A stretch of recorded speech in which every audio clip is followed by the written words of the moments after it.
Yo, welcome to Dude No Metagaming, episode 5. Last one was episode 4. I was a fuck up and gave Jaime the wrong number, so Jaime, I apologize. Thank you. Thank Um, you for taking one for the team. yeah, I'll take that bullet. But this Because podcast when you is hear this, it was not my fault. no, it was mine, and it's gonna look foolish saying the number 3 the whole time, but fuck it, I'm putting it up. I'll just call it 3.2. Oh, there you Um, go. so I'm here today with my good friend Jaime, who's been talking with me. How you guys doing? I got Chanel here Hello. and her husband Daniel.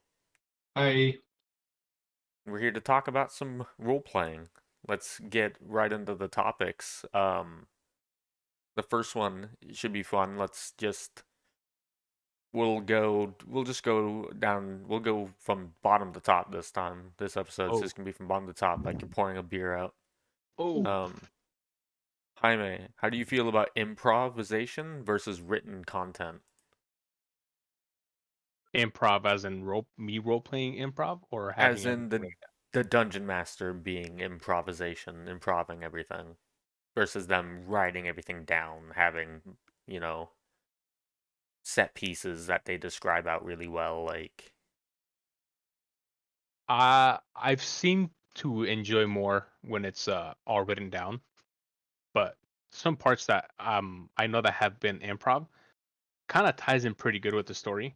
Like, cause there's times that we'll throw in a loophole, like us as players, so it kind of um makes for the DM to kind of like throw a little curveball and be like, that's not what I had in mind, but okay. So you kind of have to improvise certain things into it. So it's a little kind of like mixture of both, but written down is it's clutch because it gives not only does it give the DM an idea of how everything's gonna pan out, but once the player starts seeing um, how everything is, like little what do you call it, like a domino effect kind of thing, yeah, how everything's falling into place, then you can kind of go along with it.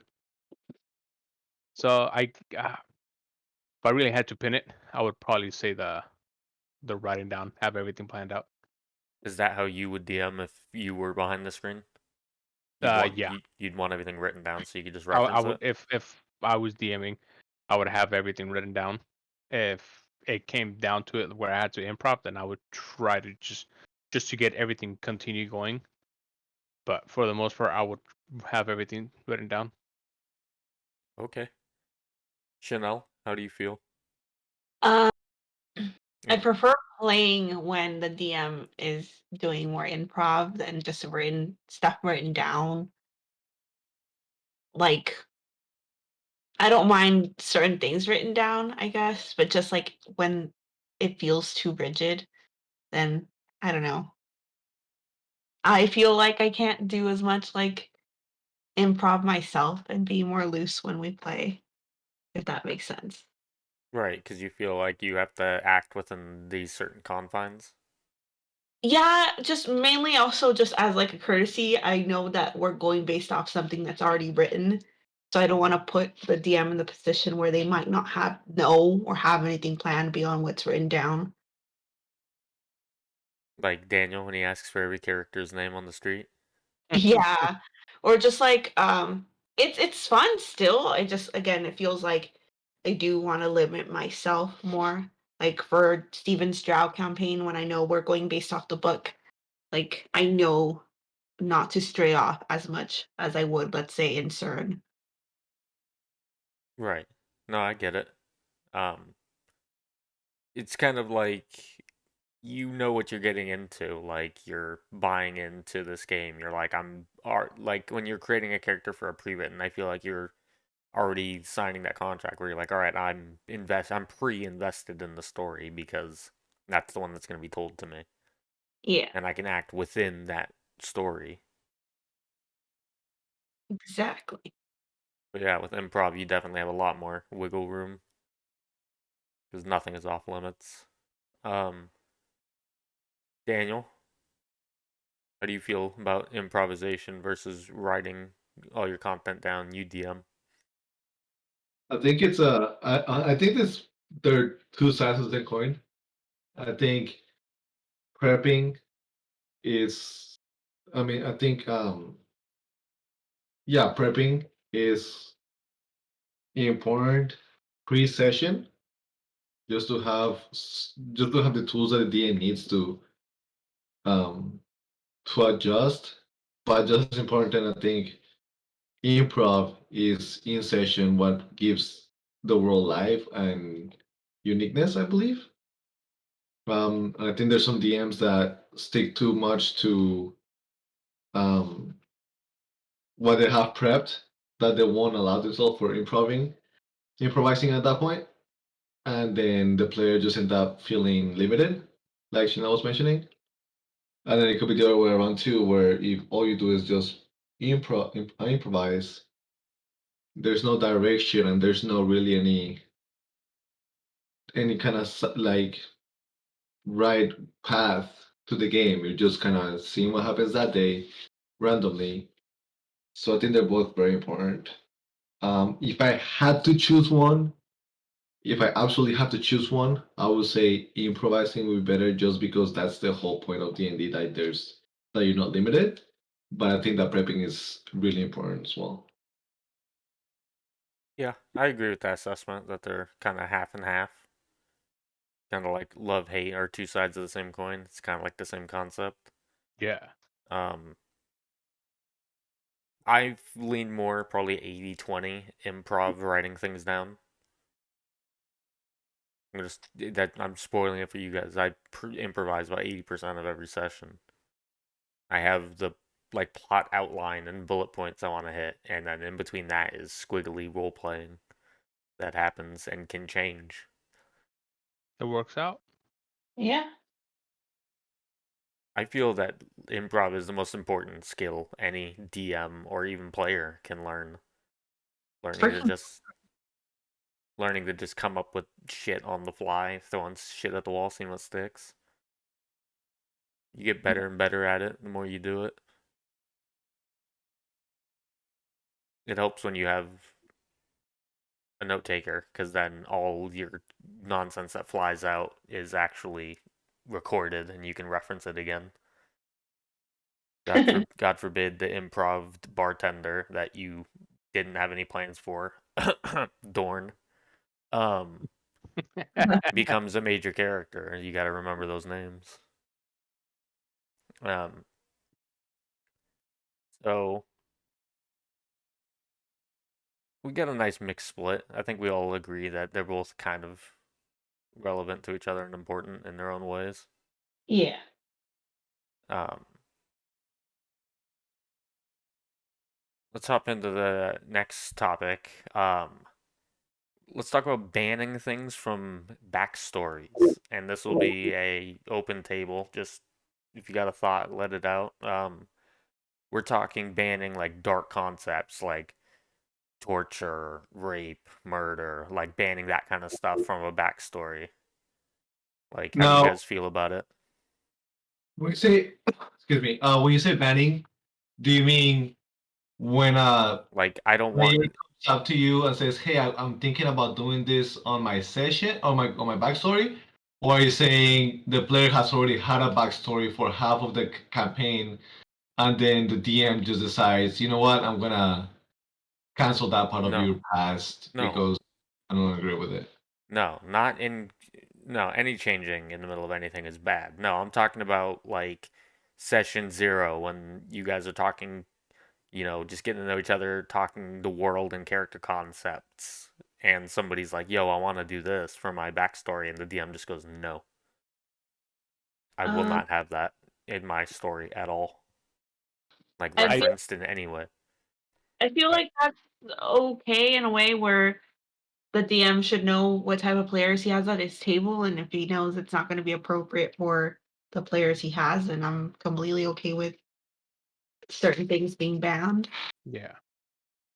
Like if it's gonna be a topic that's gonna make not only the DM but everybody on the table uncomfortable, but that players wants to have that because he thinks it's gonna make the backstory, interesting and or the gameplay of his character, but everything else is gonna make uncomfortable for the rest of the group. I I wouldn't be okay with that. I'd be like, no, dude, that's just Yeah. there's a time and a place for everything. That's not And it. yeah, right now is not the time. Daniel, now that you understand the what I was coming from, how do you feel? I think that's the whole point of letting out the DM your backstory before the campaign starts. That DM gets to tell you, hey, that's okay and that's not okay. Um, but it's tricky because I feel like the DM as a DM would need to know his players and we need to know what kind of players you're playing with. Because sometimes maybe even if the DM is uncomfortable with something, if he knows that it's just his own personal opinion and everybody's super fine with it, then you should let it go. But also if he's okay with something being like, yeah, I don't care about this kind of stuff, but everybody else in the game might not be okay with it, then maybe be like, hey, you know what? I don't think this is gonna fly with the rest of the group. We can talk about putting that into like another history somewhere else or something, but I don't think it's gonna be good for you just to give the player a hand on having a good experience with the players as well. So I want to be, all free, do whatever the fuck you want, but I think it's important to have that responsibility that comes with DMing to be able to say, hey, sometimes you might have to limit some things for the sake of everybody. Right. I'm kind of in the same field. Like, I don't want anybody to feel uncomfortable at my table, but I do feel that really touchy subjects can be done tastefully and with Yeah. respect. Like, you can play a disabled character if you want, as long as you're not punching down, you know what I mean? As long as you're not doing it to poke fun. Like, if you're being respectful and Mhm. legitimately want to tell that story, that's great, go for it. And I kind of feel the same way. Like, if you're doing it just to be edgy, like, fuck off. Yeah.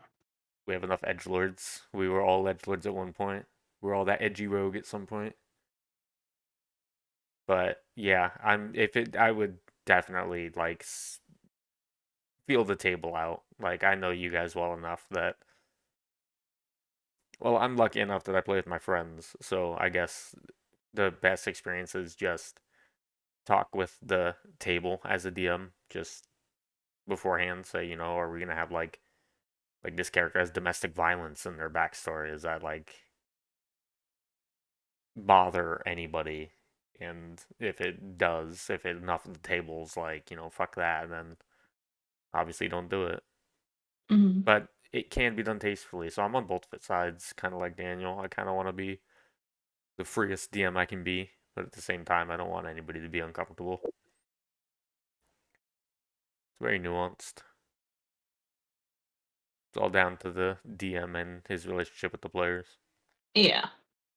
I don't think any of you have had anything like grossly offensive in any of your backstories, like of any character you guys have ever made. I mean Celine has torture in her back, Celine, but yeah, and child it's not abuse, a but big it's not a big premise as to like how I play my character. right. Really. I'm currently creating a new character that's gonna be a racist rapist. I'm just joking. Get Absolutely away Daniel, from not. you my can't table. joke with that, dude. Yeah, again, certain things can be done. You just need to talk to your DM. 100%. And I completely agree with Scotty too. Like when there's touchy subjects, there is a tasteful way in which to apply those subjects so that it doesn't come off uncomfortable and cringy, but instead comes up as like, oh yeah, that's something that as heroes we can fight against or things like that. Yeah, it's easy to point at the evil racist overlord and go, that's the bad guy. And Yeah, people get that. So, it's got its place. Tastefully and respectfully done, anything can be touched upon, I feel. Yeah. But most of the time, people aren't tasteful, unfortunately. Um, Stepping away from that topic, should we move into Am I the Asshole? Ooh, yes. We do a new Am I the Asshole? Let's do it. I'll throw it into the Discord for everybody. Everybody listening, I will read it for your benefit, the benefit of the class. Let me click through and make sure that it actually is one that we haven't seen before. Okay. No, we're good. So it's, should I kick one of my players? I've been running a campaign for almost 3 months now. Most of my players have little to no experience in D&D except one. We'll call him F. F has a bad case of I'm the protagonist and always interrupts everyone else, including me, and tries to make the story about himself, even though I'm running the Lost Mine of Fandelver. He is also a huge rules lawyer and is always trying to shove the rules in my new players' faces. In our latest meeting, he fought with another player for 15 minutes. He was the aggressor, the other player was trying to defuse the situation with me. F also runs a campaign in his free time, so I thought he would be more mature and understand a fun trumps rules kind of game. The final straw came this morning when we were reviewing our hours and days for when we want to meet, and he shut down my new time frames that everyone else had agreed on because he's starting another campaign he's gonna run. I think he's gone way too far, and I need to kick him. I'm talking with my players, but I'd also like the infinite knowledge of Reddit as a second opinion. Thank you for reading. I know it's a lot. So, is this dude the asshole for wanting to kick that rules lawyering main character Absolutely not. syndrome? I think this dude is at the breaking point already, especially when it says he for 15 minutes he was trying to defuse the situation, and this dude was just not having it. If you're already going out of your way to change everything else just for your sake benefit, there's no need for you to be in that campaign anymore. Yeah, and it sounds like no one else is having fun. You're taking the fun away from everybody. Yeah. Yeah, if you got somebody dragging down your table like that, they're a toxic player and you need to kick him. He runs his own games. Fuck him. Let him run his own game. Let him Get run booted. however he wants. Hit the curb. Those are the hard. Go ahead, Daniel. Oh no, I agree completely. There's no. Yeah, this No. one's pretty cut and dry. A lot of them are pretty cut and dry. Like, no, dude, you're in the good. You're good. Kick that fucking asshole to the curb. Your players will be happy. You'll be happier. And hey, you got one less person in initiative now. Yeah. Things will go quicker. Especially since they're not spending 15 minutes arguing. With a fucking rules lawyer. The worst kind of As soon as argument. I saw that, I was like, bleh. Makes me want to gag. No place at my table. Some people just love rules lawyers and want them at their table. I fucking hate those people. Mhm. It's like I need a rules consigliere. That's what I want. Somebody who I can be like, "Is this right?" And they go, "Yeah, yeah, that's right." And then I go, "Okay." Like somebody I can depend on when I am asking for it, Yeah. or when the situation demands it. Like, "Hey, I got flanking." Oh yeah. But not actually, that's not how the spell works. Yeah. It clearly states you need a material component. Hmm. Um, let's go to moving away from Am I the Asshole? We nipped that one in the bud. That was quick. Um, let's go into next topic. How do we feel about people playing like a second character should their character die that is just effectively the first character? They just rehash the same character and just pretty much play the same character twice. Like they never change it up. I can see why someone would have a favorite thing that they want to keep doing, but as someone who has like a million different characters ready to to be played in case mine dies, I don't get it. To like I could see why I guess it would be cool, but it's like try something new. Yeah. It's like you're trying to cheat death at that some point. It feels like if you're just making it like a copy paste character to play once your other one dies. No, yeah, I agree. It's from somebody like you who's super just creative and just has thousands of ideas. It's just like it's offensive to me. It's like, dude, you have a chance to tell a whole new story now. Your character died. Like if Yeah, in a game where like death is the end, like a Call of Cthulhu, it's like, all right, your investigative journalist died. Now you get to play like a fucking schizophrenic mailman. Like you get to move on, like, and tell cooler new stories. I feel Yeah, like at that point you're just taking the easy way out. yeah. It feels like you're just trying to like I think find a loophole in the system. Yeah. I'm glad you mentioned that, Scotty, because I also like part of me is like, well, if people just want to play the same character over and over, then they should have the right to just do whatever they want to do. But every time that happens, I do feel insulted. I thought it was just me. It is kind of an insult to the game because the whole point of the game is to expand your horizons. You know what I mean? To find your limits. But Yeah, exactly. Like, I didn't know that my favorite characters would be all women. I don't know why. Just the coolest and strongest characters I made in like Marvel and Mm, CERN are women. fan favorites. I don't know why. Mm-hmm. I can do good guy characters. It's just I find my favorites like from Marvel, like No, Hmm. Haley. Um, from CERN, Kiara. Like, I don't know. Yeah, I wouldn't have known that if I didn't have to make like 6,000 characters. Yeah, and how do you know you're not gonna like a different class or something if you don't ever play it? That's true too. It, Yeah, if you play that's too much in your little comfort zone bubble, you're never gonna have fun in D&D. that's like Jaime when he made like Chronos. He's a full caster. Like, I don't think you've played in any of my games as a full caster. No, I did not.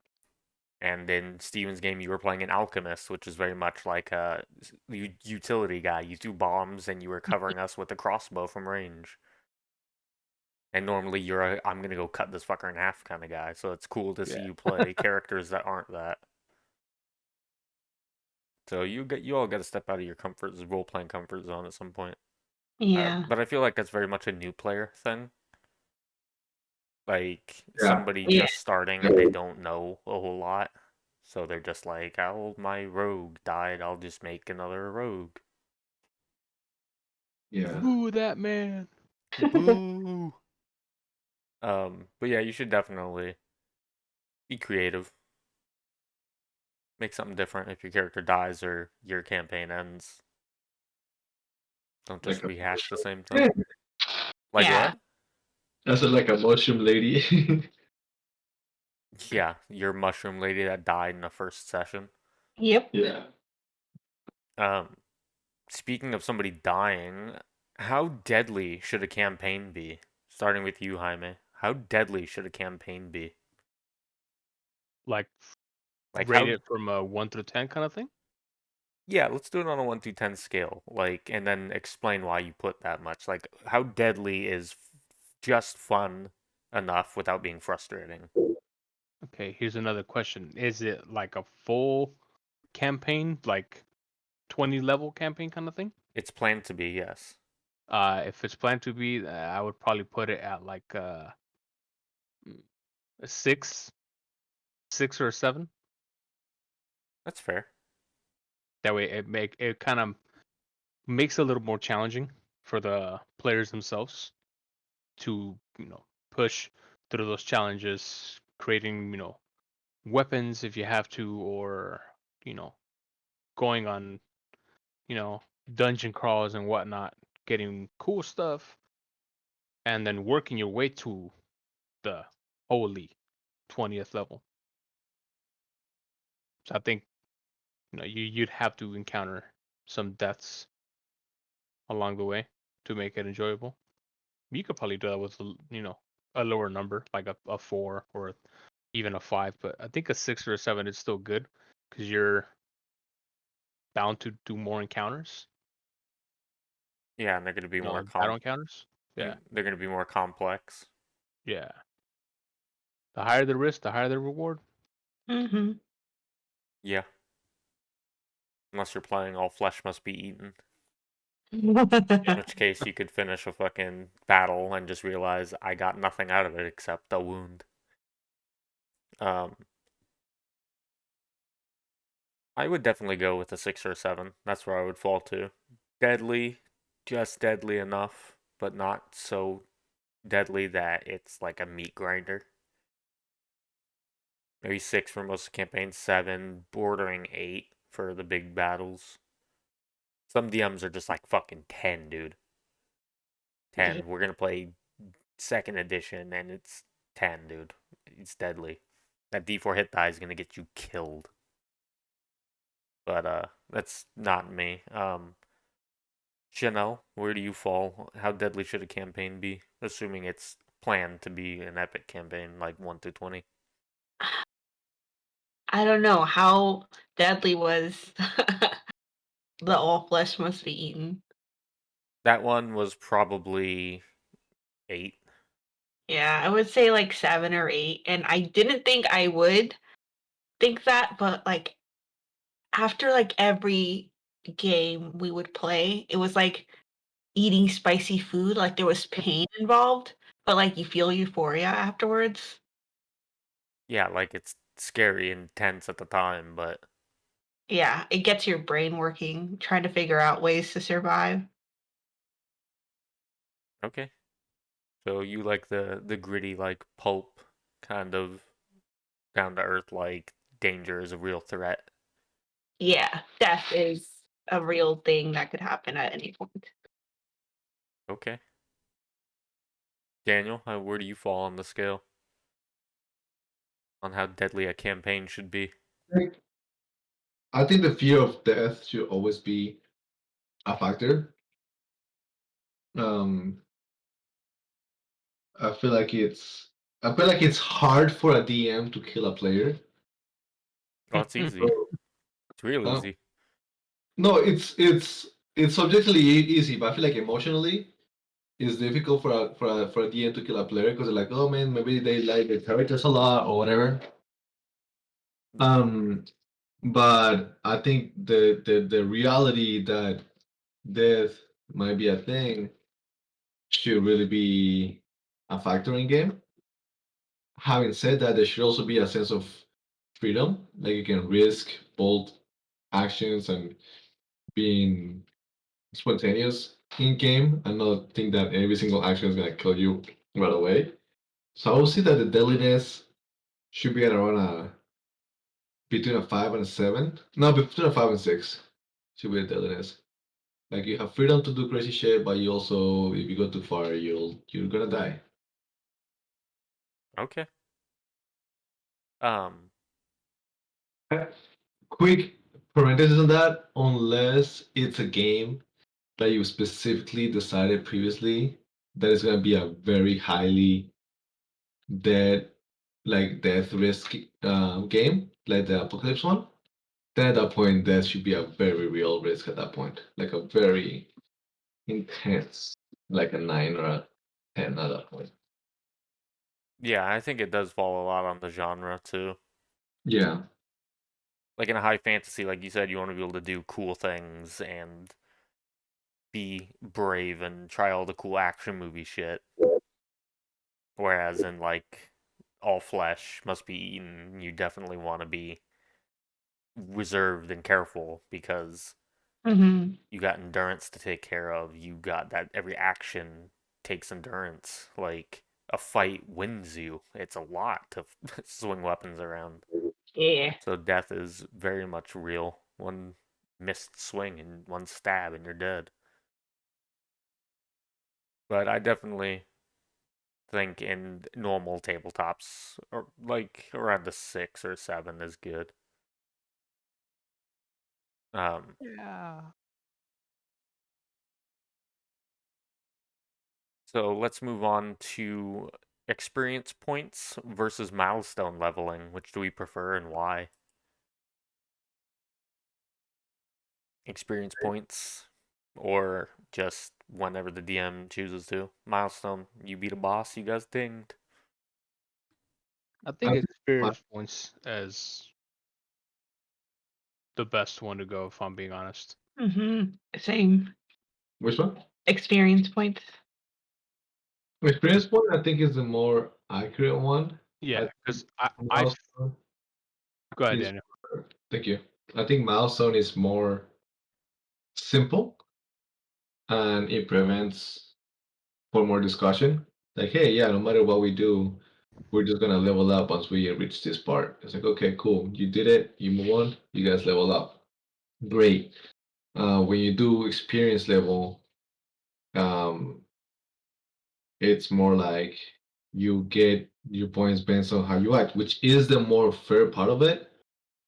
But eventually, it could break the game into out of balance. First of all, because you could have characters that have leveled up a lot faster than others because of different styles of playing, or be different experiences, or maybe a player is less prone to speak out when they want to act or something. Um, to the point that eventually it's like, is it a fair game now? Because some people are leveling up, some people are not. By the same time, it is. So I think milestone is simpler, but experience points is definitely more fair, I think. Yeah. Like I personally think XP would be better because then if it's like, oh cool, you guys beat a boss, you ding. Oh, there you're in a dungeon. You're beating high level, enemies. I think people would be getting used to, oh well, we just beat 5 enemies in there. That's like 5 levels. I think, people would try to continue getting that idea. Yeah. Yeah, because there's nothing consistent about it. Yeah.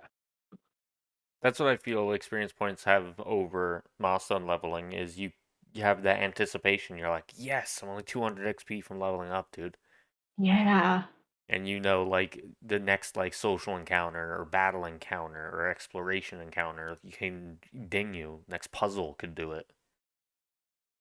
I Um, al- I also feel like XP is kind of like you get rewarded for the work you put in. Like if you're not gonna go out of your way to disable traps, or like if you're not gonna engage in battle or like go on quests, then you're not gonna get as much experience as you would if you would have engaged more. Correct. yeah, it's a way to entice your players for sure. And I tend to sometimes I used to do it. I don't do it so much anymore. I do it now for recapping. If somebody can recap, I give them bonus XP or an action die.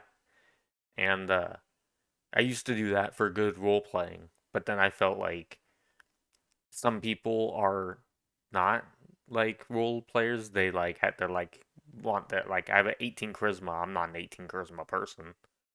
That would be like a The Rock or something or a Stone Cold, like somebody who can captivate an audience. Like that's so not me. So I get the people who want to just be like I try and, you know, diplomacy him. And I don't want to put that person too much on the spot. That's why I Yeah. kind of stopped doing it, but I definitely thought about bringing it back, rewarding good role playing with XP Hmm. to just encourage it more. But you can't do with milestone leveling without super favoritism, without people being like, you get a level, nobody else does. It's like, what the fuck? Why? Yeah. Which I mean can still happen with experience points if people miss sessions and shit, but at least then you have a number that you can be like, that's why. It's not like, does the DM hate me? Um, so yeah, I'm experience points all the way. Especially since we play 3.5 and some spells cost XP, Yeah. which would be so busted if you used milestone leveling, just being able to use wish and shit without playing that 5 grand XP. Imagine. Just wish, and you get a wish, and you get a wish. Everyone gets a wish. Totally just fucking Oprah Winfrey that shit. Um, so let's go from top to bottom just so we can get a gauge for it. Jaime, experience points or milestone? XP.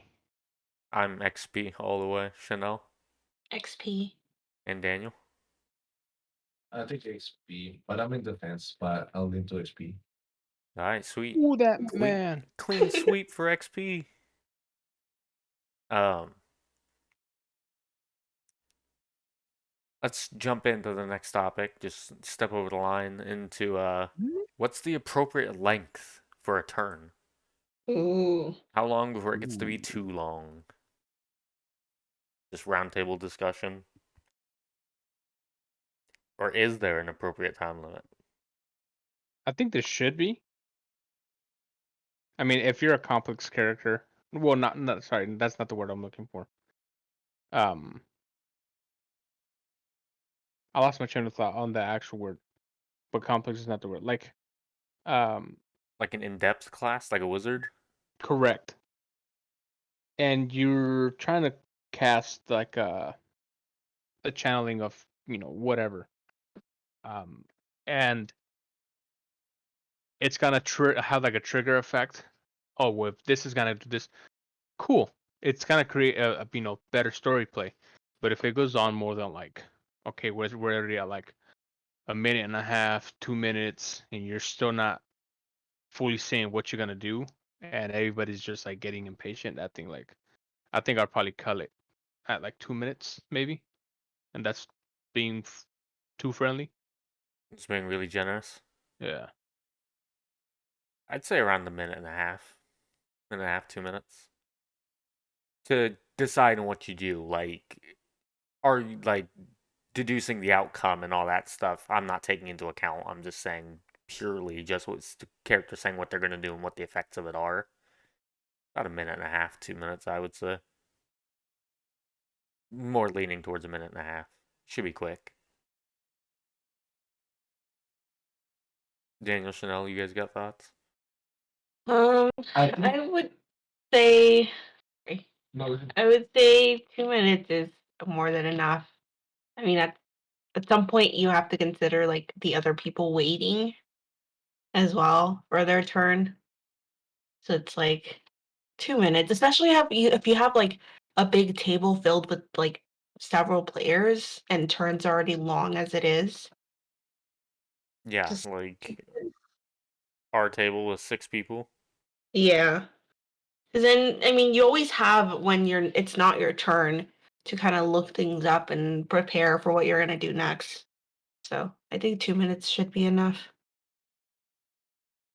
Yeah, because I mean, our in our situation, 6 people, 2 minutes a pop. That's 12 minutes per turn of combat. Figure an Mhm. average combat's 3 to 4 turns.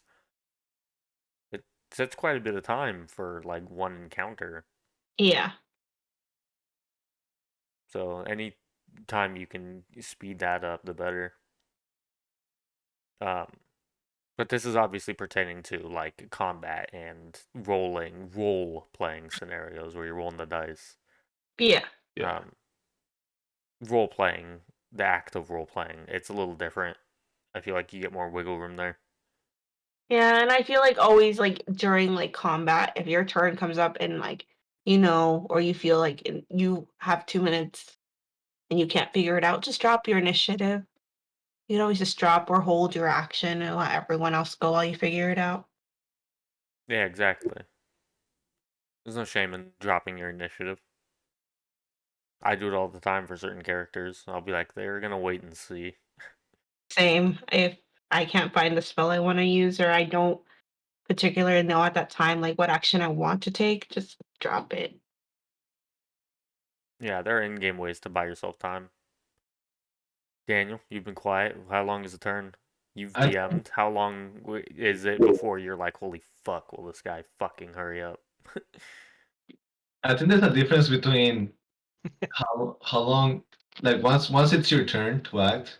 I think there's a difference between how long you take describing what you're doing and how long you take thinking of what you're gonna do. Because if it gets to your turn and you don't know what you're gonna do with your character, I feel like you should only get a few seconds, honestly, to decide what to do. And I know that sometimes I'm guilty of that, but you only get like a Sometimes. 15 seconds to decide what you're gonna do. Once you decide what you're gonna do, it might take a while because maybe you're casting several things. Maybe you have a lot of dice to roll. Maybe you're not very fast at math. Whatever it may be. So I'm a little more lenient on doing or playing the actual turn. Um, but just sitting there being like, well, doing that, I think should be a lot faster. So I think 15 seconds for that. Total 2 minutes, like everybody's saying, is I think plenty. Yeah, 2 to 3 minutes. Yeah, because we're, like I said, we're not going to take into account the rolling of dice and damage being dealt and DR being applied and magic resistance and spell resistance and shit, because that's going to take its own time, but that's still the game moving forward. Yeah. You're resolving what somebody said they were going to do. But yeah, it should be as quick as possible. Ideally, 5-10 seconds. Yeah. But if you need a little time, around 2 minutes. Just be considerate of the other people at the table because it's all your guys' time. It's not just Yeah, it's your not time. yours. So, um, moving on from that, let's talk about something a little more fun. Rule of cool versus rules as written. Ooh. Jaime, how do you feel about rule of cool versus rules as written? Rule of cool Yeah, like versus rules of writ. rule of cool is you want to do something while the rules don't technically allow it. I can whip up a check for you to do just so you can do something cool, as opposed to no, the game doesn't say you can do that. You cannot do that. I'm gonna say, uh, if it makes for good story play, it would be okay. Whether the guy is like in scenarios where you have, like I said, okay, I'll allow it. Like, do this, do that. Because if we don't make the check, something bad could happen, which could be bad or it could be extremely hilarious for everybody. Yeah, So, yeah, I'm gonna go with the first one. rule of cool. Yeah, as long as it can get some good story out of it. Yeah, fuck it. More power to you. Yeah, I'm the same way. I lean on rule of cool heavily because we're all there trying to have a good time. I'm not gonna stifle your creativity because a book says I can't. It doesn't have a rule for it. Fuck that. Or I think the rule is stupid and shouldn't be a thing. Yeah. Um, it's definitely a preference thing, though. Chanel, how do you feel about it? Rule of cool. Again, we're all here to have a good time, and I feel like most people that play D&D they're really creative. So like having something stifling that is kind of harsh. Like you're just here to have fun. So rule of cool as long as you're not just being like chaotic 24/7 all the time. Yeah. Yeah, as long as you just don't take advantage of it and go ham. Yeah. All right, that's a fair assessment. Daniel? Real cool, but players need to also be mindful of each other. A And lot of I feel like a lot of times people say this kind of questions DM to players, but a lot of the times it's also just amongst the players themselves, like respect each other too. yeah, and do you need to respect the rules to some degree? Because, I mean, there wouldn't be a game if there was no, there are DCs you need to beat. All enemies have armor class. Like, you can't get rid of that stuff, but I feel everything in between, as long as everybody's having a good time, fucking go for it. Right. Yeah. Rules are just a suggestion. Gary Gygax said if only the players knew that they don't need books or dice to play the game. And it's so true. You don't need anything to play. Um, if you don't want to. Um, so we're all in the rule of cool category. It's nice and cozy over Yeah. here. We got donuts. Those of Join you who are Coffee. rules lawyers, yeah, we got coffee and donuts over here. us. You We, rules lawyers. Stay on the other side of the table. yeah, you stay over there with your fucking gross rosemary Triscuit bullshit.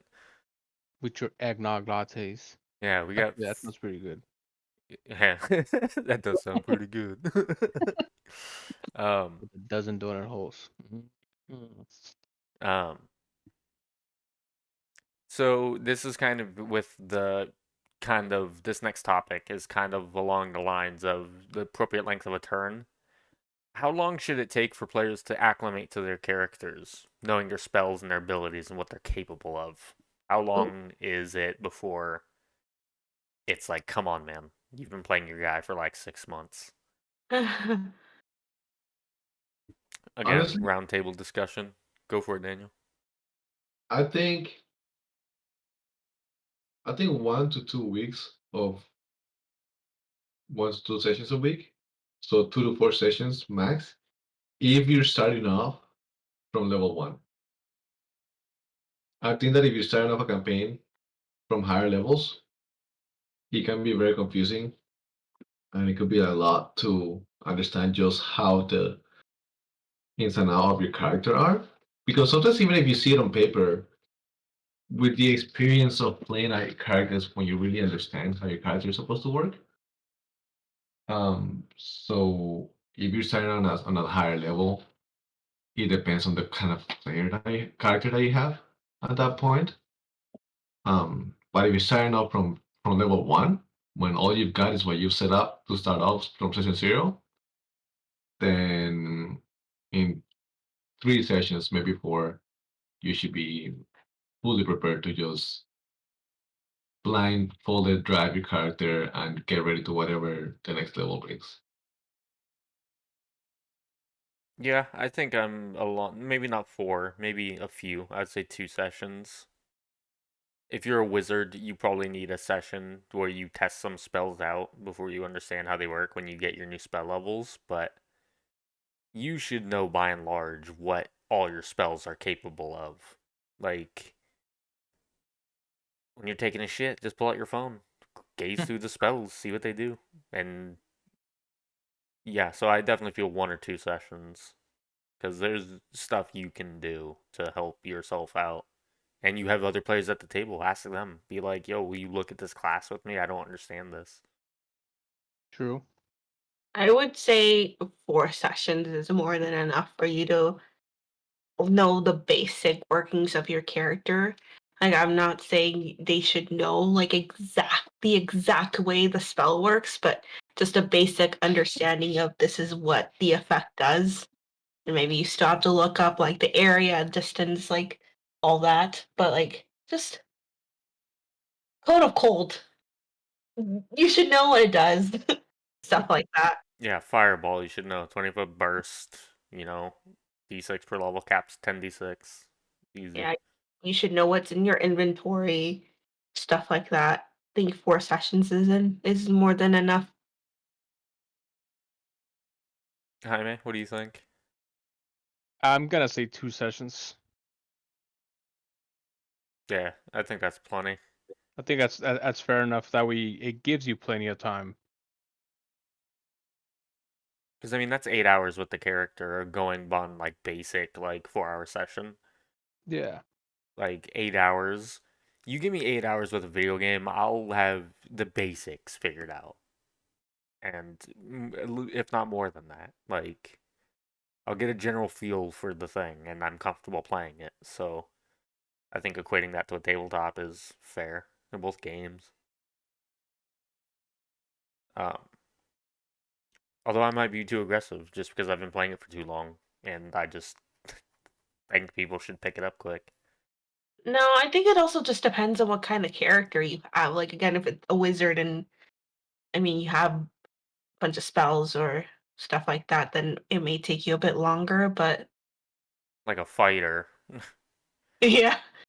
I mean, you get a feat every other level, but I mean, that's all you are, your feats. Like, it's easy to remember, over the course of what, 20 levels, like 16 feats or something stupid like that. Hmm. Like, as opposed to, you're a wizard, you can literally have every spell in the fucking book. If you have enough spell books to fill them with, or you have the Book of Infinite Spells. Um, but yeah, it definitely does lean a little bit on what class you're playing. Like Rogue, I would say, has a lot to keep track of. Yeah. Um, Barbarians get something every level. There's always something improving for them. They kind of keep track of. Um, so yeah, we all agree a few sessions. Daniel and Snow agree a little longer. Me and Jaime just a little shorter. But that's the beauty of this. It's everybody's opinions. Yeah. To each their own. There's Yeah. no right answer. You may think 3 sessions. You may think 6 sessions. You may think you're never done learning about your character, which is fair. Yeah. There's still things you learn throughout the time as it progresses in the campaign. Hmm. And it might not be things that you didn't know. It's things you probably did know, but as you start getting more and more stuff, you're like, oh fuck, like my character can do that. I should have And been I'm saying adding. that there's things that I forget, and I was like, oh fuck, my character can do this. Like it's a small, simple thing, but it's pretty clutch. Yeah. Yeah, it's like I should have been adding +2 this whole fucking time. Like I could have done that. All time. Yeah, that happens more than I'd like to admit. That's happened to everybody at some point. I guarantee you, somebody's forgotten something that it could have came in clutch in the session. It just comes with playing the game. Such a. I think that's a good trope. I think it's fun. Um, let's move on to something that gets argued a lot. It comes in waves on like Reddit and the internet. Guns in a fantasy game. I know we had guns when plate mail existed in the real world, but how do you guys feel about guns in a fantasy setting? I hate it. Like if I think it If takes away from the fantasy effect of it. Yeah. you think seeing Boromir and Aragorn walking with flintlock pistols on their hip would have made the movie less? Hasta la I vista, Orky. I got a family, please no. Daniel, do you feel they ruined the fantasy having guns in your fantasy game? Yeah, I just said I hate it. In my first campaign, it was a regular campaign. Um, you know, whatever the time that dragons and stuff are supposed to be. And this one player was gone for like 2 weeks because he was somewhere. When he came back, I guess he made an arrangement with TDM, and suddenly he had a cannon arm. What What? the fuck? I don't What was know, he, Mega Man? like yeah, Yeah. like a laser cannon arm. laser. Yeah, it was laser. I was like, no. I was like, this is stupid. He completely ruined the whole campaign for me. Like, we were over here trying to figure out how to jump from one tree to another and swing from like with ropes and smash someone's skull with a fucking axe, and this guy just pulls out a fucking cannon and just shoots somebody. No. Yeah, you want to be playing Cyberpunk, my dude, not Yeah. D&D. I'm the same way. I don't think guns have a place in high fantasy. I just think I don't know. It's silly.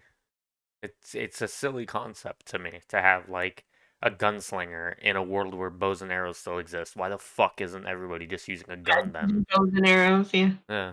Bows and arrows like still exist in our world for hunting and shit, and you can go, "Oh, we still have bows." You don't fucking use it in the army, dude. Nobody's training how to shoot a scarecrow with a bow at 60 yards, 100 yards out to it's not going to go through Kevlar body armor, you dip.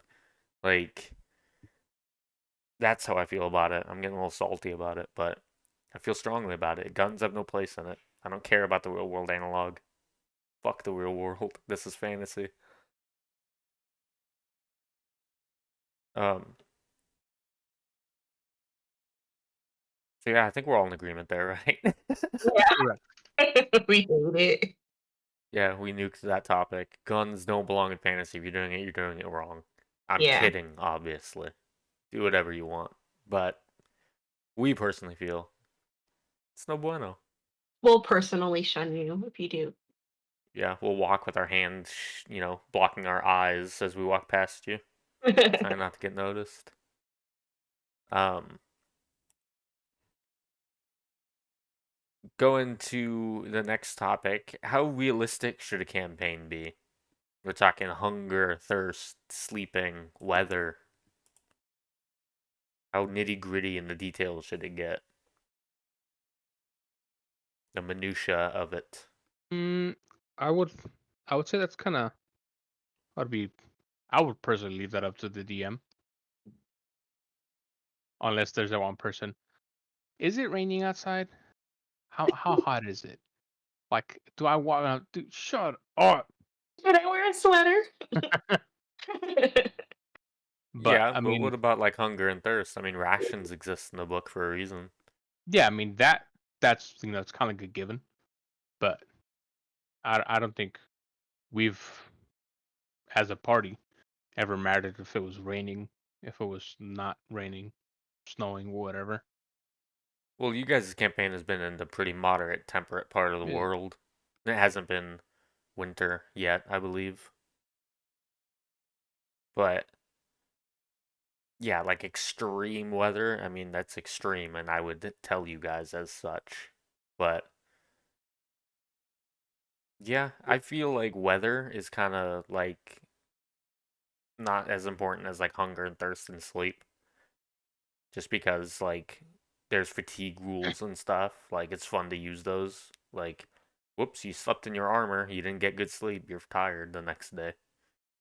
I Yeah. think that kind of stuff it really adds to the game. Where it's like, yeah, it's not a video game. You can't just lay down in power armor and just sleep in it. It'd be uncomfortable. Chanel and Daniel, how realistic should a game be? I honestly learned from that all flesh must be eaten that I actually kind of enjoy. I kind of enjoy keeping track of rations. How low is water? How much sleep did you get? Like, how injured are you? Did you heal? How likely are you to get hurt? What is the weather out like? You know, Starting, how much are you carrying? I don't mind it so much, especially if that's the type of game you're like playing. Get her out of my table. But so let's say that something in is like an extreme. I do enjoy those things because, for example, I think especially when you're a new player, a lot of times when you're a new player, you want to be a ranger. You want to do things because you really look for, or personally, this was my experience. You really look forward to the adventure, not just the battles, but the how we're gonna get there, how we're gonna do this, and um, for example, my first character, I gave him skills on cooking to make sure that he could cook with things. I gave him skills on catching traps. I gave him skills, and I was imagining my character doing all these things, like role playing it. And when we came to bat to games, like okay, it takes 3 days to get there, so we got there. And sometimes he'd be like, okay, it's nighttime. Roll for survival. So survival, and I was like, well, how are we surviving? My character really comes with traps. He comes with nets. He comes with fishing things. He comes with uh sleeping bags. Like, are we not gonna introduce all these things into the game, just like we introduce our axes and our swords? Because at that point, you could just play with the swords in battle. Be like, okay, my thing hits. That's it. So I do think that it should be more of a thing, but not to the extent of all flesh must be. But definitely Yeah, a more interactive experience. All Flesh is an edge case. Like it's fun in that scenario, but I feel like D&D shouldn't be as realistic.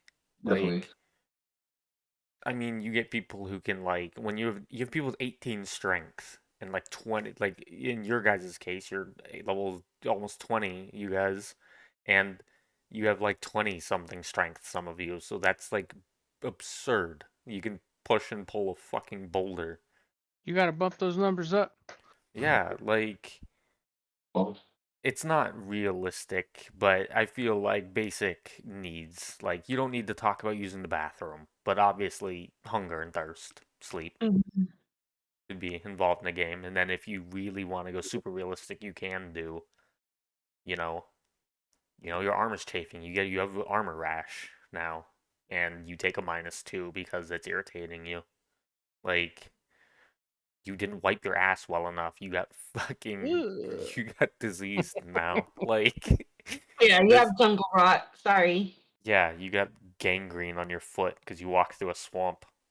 They have to amputate it. Like, no, an adventurer should be able to just trudge through a swamp. We do it in video games. It should be you play by video game rules. That's a lot of how I judge my stuff. You play by video game rules. If it's fun in a game, it should be fun in this game. Um. So yeah, Jaime, if we had to grade it on a scale of 1 to 10, Jaime, how do you feel? How realistic should it be? 10 being simulation of real life, 100%, versus Uh, 1 being comic book fantasy. I'm gonna put it at a 4. Okay, that's fair. Because I mean, I'm putting it at a 4. Not to toot my own horn, but my imagination is pretty wild. So I mean, I like to play a lot of things in my head also as you're telling the story. So I would put it at a 4. Okay. I think I would put it at a 6. I think just a little more than halfway. A little crunchy, but not too much. Um, Chanel. 7 or 8. Okay. Crunchy peanut butter. Daniel. 7. I would say 7. Nice. You just like ascended. We counted up. Um, but again, all of this is super subjective. Your table is going to be different. Yeah. No, there's only one way. There is one way to do it, and it is 5 because it's right in the fucking middle. Yeah. It is my way or the highway. Yeah, it's my way or get off my table. There's many ways. And the One is- table. What were you gonna say, Chanel? I said there's many ways to do it, but only one is right. Yep. Um, let's talk about something different. Let's talk about a rule change made mid-game Ooh. Oof. where a DM goes back on what he said. Like this Ooh. situation gave you a +2 for like every session, and all of a sudden it's nope, changed my mind. Well, I have personal experience with that with a certain DM. For the audience, she was staring at me because I've DM'd and I've done that in the past. You're It a kind red flag of DM. That's bad, man. Highly recommend against it. I it's thought you were kind gonna say recommend it. Every session, just spice it up. No. yeah. It can be a bummer. Yeah, it's definitely not recommended.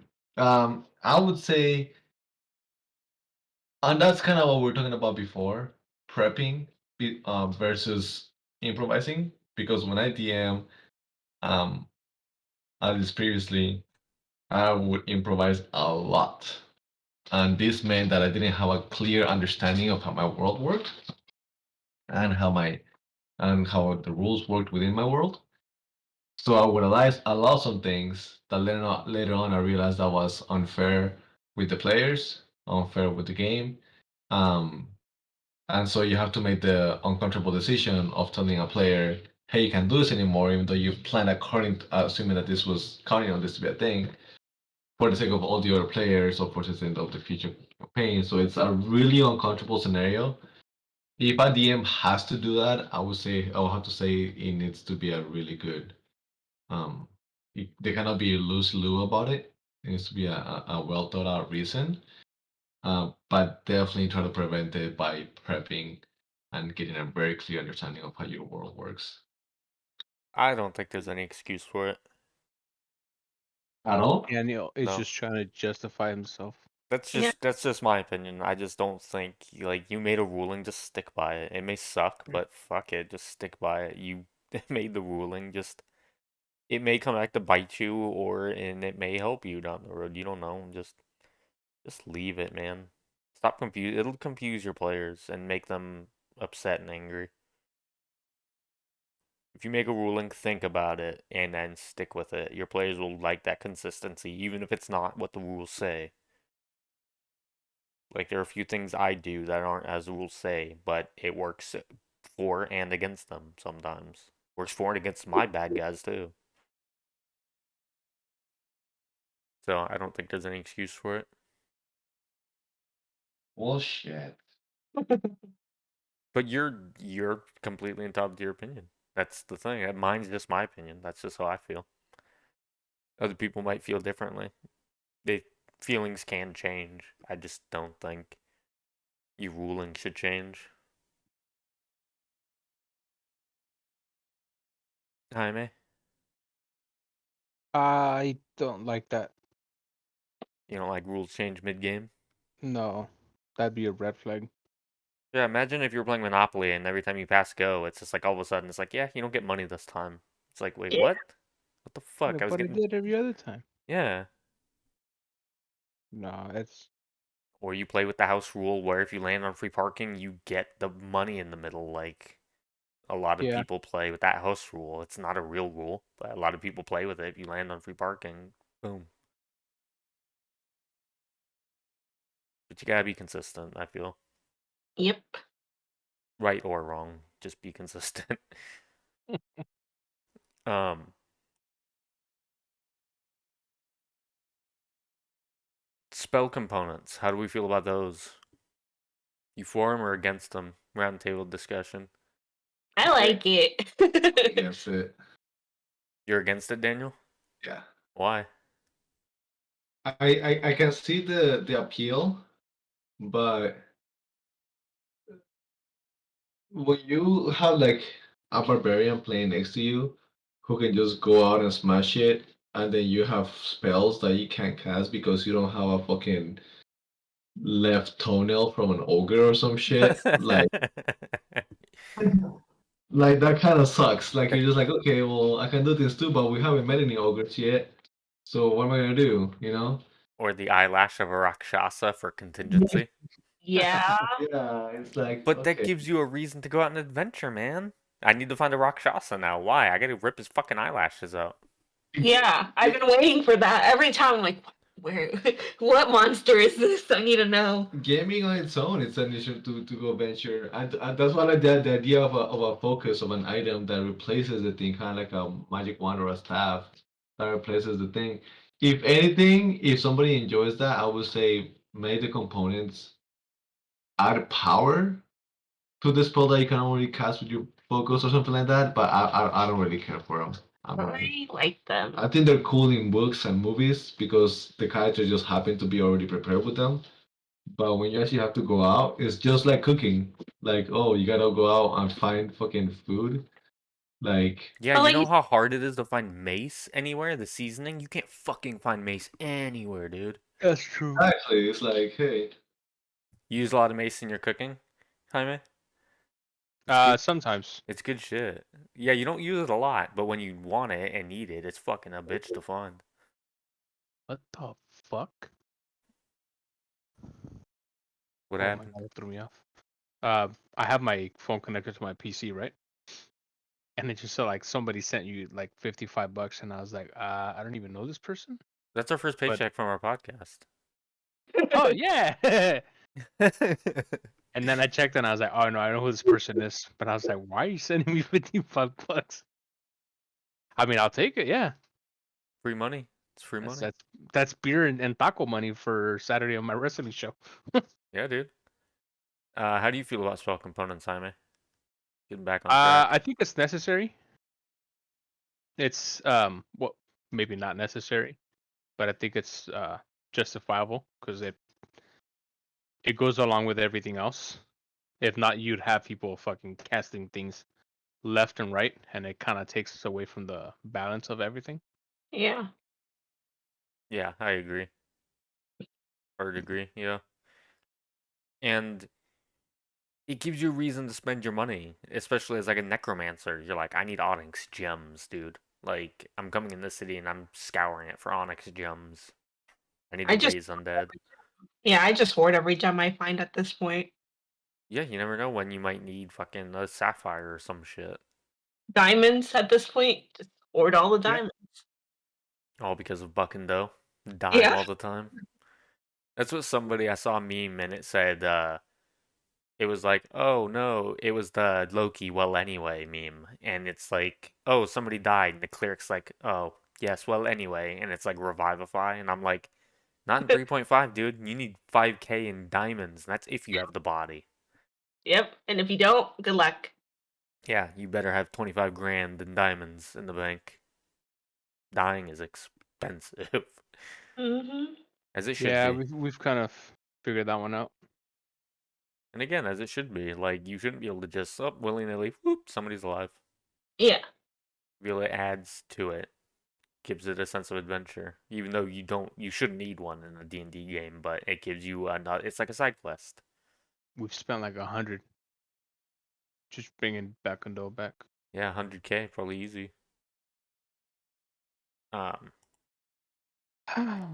So, we'll go down the top. So, are we all in agreement except for Daniel? Jaime, do Yeah. you agree? I'm agreeing, yes. I agree. Spell components are necessary, Chanel. I like all around. Everybody that matters. No, I'm just kidding, Daniel. it.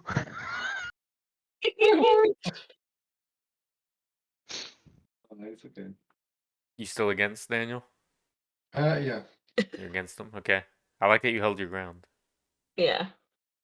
It's good for you. That's good. My guy started. You're just you're not even on ground. You're on that little floating platform that Obi-Wan and Anakin fought on in Episode 3. I have brought justice. Peace and stability to my new My new- galactic empire. Your new empire. Dude, that was a great game. Don't make me kill We you. rehearsed it, guys, before you guys came in. We have the scripts up on our screen right now, actually. We were just waiting for a chance to make that Yeah. reference. I know you people can't see it, but I'm actually standing on my desk, like if I was floating around. But Yeah. Yep. Don't fall over. Next topic. Starting with you, Jaime. How open are you to trying a new system? If I said I want to try Call of Cthulhu tomorrow, would you be like, let's do it? I'm in. Or are you like, I don't know, it's not like D20, it's not something I know. I am always in for D&D as long as it's something that's sounds fun, or it like as it's explained fun. Like I'd be like, yeah, okay, I'm in. So you're down as long as it sounds like a good time? Uh-huh. Dude, fuck yeah, down the party. I'm the same way. I If am it looks like cool, a jack of all trades kind of guy, you know. yeah, I'll roll in anywhere. I'm the same way. I'll play in any field. I'll play football, I'll play baseball, I'll play fucking tennis. Of the D&D world, I'll try everything, dude. Give it to me. I'm a glutton. I'll eat it all. Like try it once every day, twice on Sundays kind of guy. Oh, easily 3 times on Sunday. Boom. Um, Bag it, ship it. Chanel, how open are you to trying new systems? I'll try anything, even if it doesn't sound like a good time, honestly, because you never know. That's open of you. Yeah, because then honestly, I never know what I'm gonna like, so just try everything. Yeah, even if it sounds a little off. Yeah, Like if I suggested a diceless system, you'd be all for it. If you used like Jenga towers or cards. sure, why not? All right, I like As long as this. it doesn't involve like furries. Okay. You all have to play Tabaxi or Ursines. I Um, mean, sorry. Sorry to the furries that might be listening. you just offended our one furry listener. I'm sorry. Hey, for one furry listener, you're my favorite. Because Daniel is a furry. Um, What? Now there's balance again. Dan Now there's balance again. Daniel, how open are you to trying a new system? I'm usually pretty open to trying new systems. My main problem is time. I don't like getting into things if I'm not gonna have time to get fully invested into them, and that goes with not just games but like everything. But if I think I'm gonna have the time to get invested into something new, bro, bring it. I will not become great at it, but I will definitely enjoy it. Yeah, and I'd like to think I had some part in that as the DM because you guys just kind of play what I play. You, Definitely. You guys you just got kind of along for the ride. me. I'm more close to games now because of you than I'm open-minded to playing. I You might. actually only want to play D20. No, you definitely shaped us. You definitely helped shape who we are. Like when I Yeah, suggested 40-year-old Marvel. You guys didn't yeah, think I you wouldn't guys have known that I could just roll percentile and have fun. I fucking love Marvel. Yeah, Marvel's a good time. I gotta I was, get Jaime involved in Marvel somehow.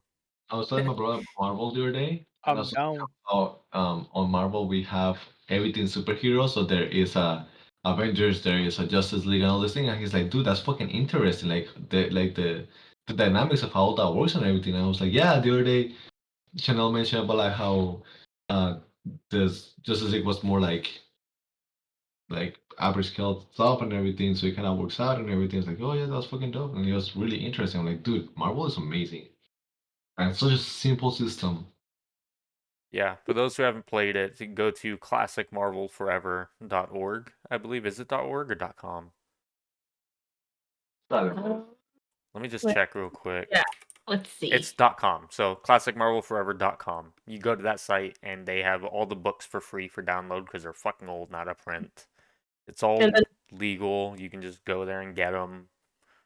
yeah. Your character sheet can be one piece of notebook paper, even half a piece of notebook paper. Super small. Like, This I is highly. not that's how much we like it. That it's not even sponsored, and we're like, go to this page. Yes, they have everything you need to play the game. Yeah. Go there and thank us for your addiction later. Yeah, if you're definitely a superhero fan, it's definitely a blast. Again, Jaime, we gotta play sometime. Eric plays, and I bring him into Chanel and Daniels. I crisscross the worlds. Yeah, join us, Jaime. And Dope. We gotta think of a character. Just make it right. I was actually thinking of a segment that I want to run past you guys. This is in between topics. We're just waffling now. is it intermission? Yeah. If you want to get up and if you want to get up and go to the lobby, go ahead. No Zoomers will know that. We just dated ourselves, but that's fine. Um, I was thinking of having a topic where we like design a character, we get a prompt. I'll find like a generator of some kind or whatever. I'll get a name and then like throwing dart a race and get a name and a race, and we make a class and give him a backstory or her a backstory, and we just create a character. Oh, that would be dope. And it's something people can use as NPCs in their world. We roll their stats and everything. That would be amazing. Okay, I'll do that in the next podcast. We'll do it. It'll be a And then, nice segment. then you can bring it up in a different podcast when you use them later to kill us all. Exactly.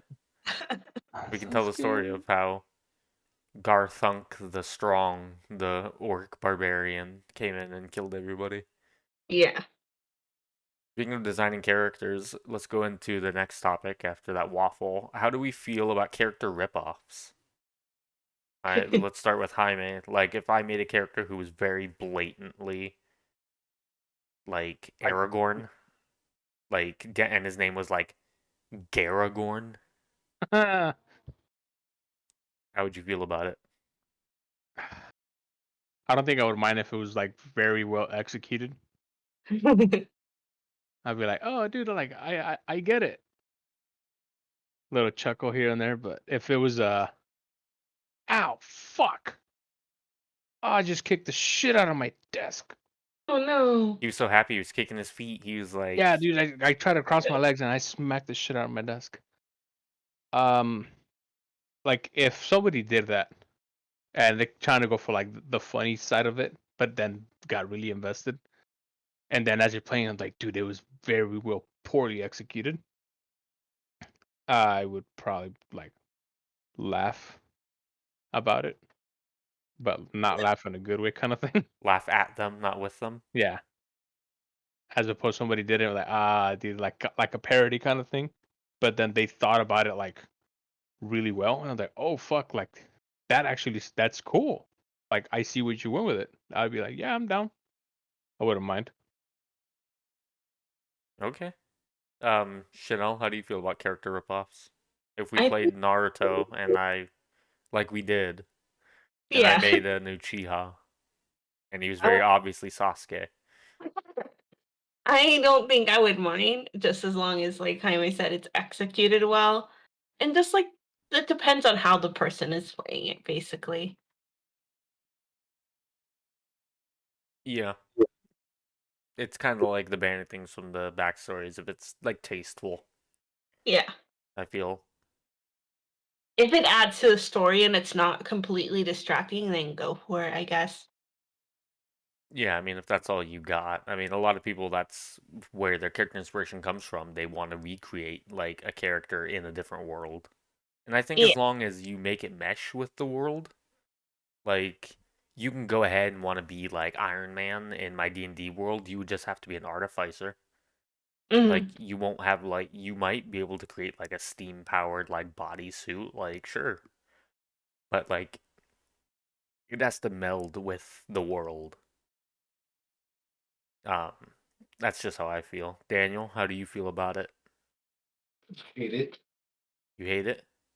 Yeah. What One about thing is what about Sean, who's a ripoff of Eddie Brock?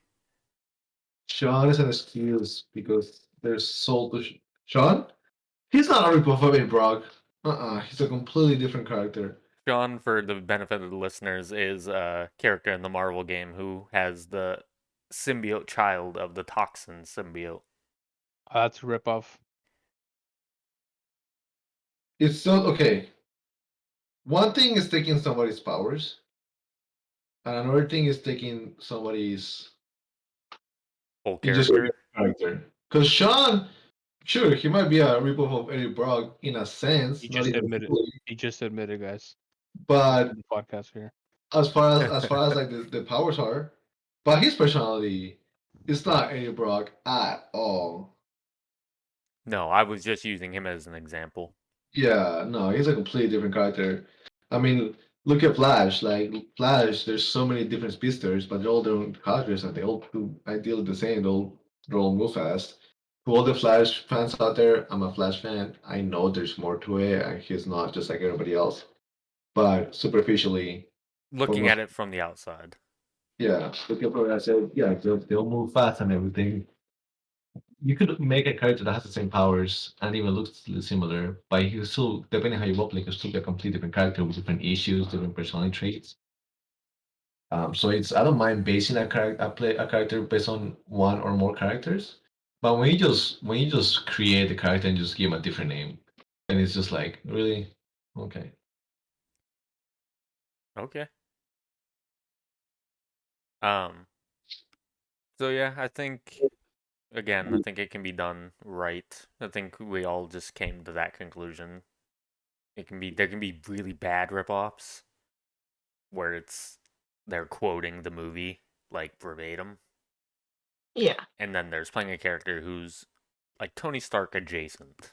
Like you can do that. Um, you have our permission. You can do that. Yeah, go We ahead. we allow you. Um, let's move right along, trucking down the road. How do we feel about saving the world as a default campaign, where it's gonna devolve into saving the world? Like that's just where the stakes go. Like how do we feel about that? Like even the Avengers and superhero movies, it's always huge world-ending like stakes. I think it's kind of expected for the most part. Just that's the escalation of conflict just inevitably goes that way. Yeah, I enjoy it. I I enjoy it because I know it's gonna go for great role play and storytelling. Yeah, I enjoy it too. Um, I feel it has its place. Chanel, Daniel, how do you guys feel about it before we dive deeper into it? I don't mind it, honestly. I don't. As a person that watches a shit ton of superhero stuff and anime, I'll never really get over it. But I wouldn't mind like a slice of life thing too, where it doesn't always have to be something major.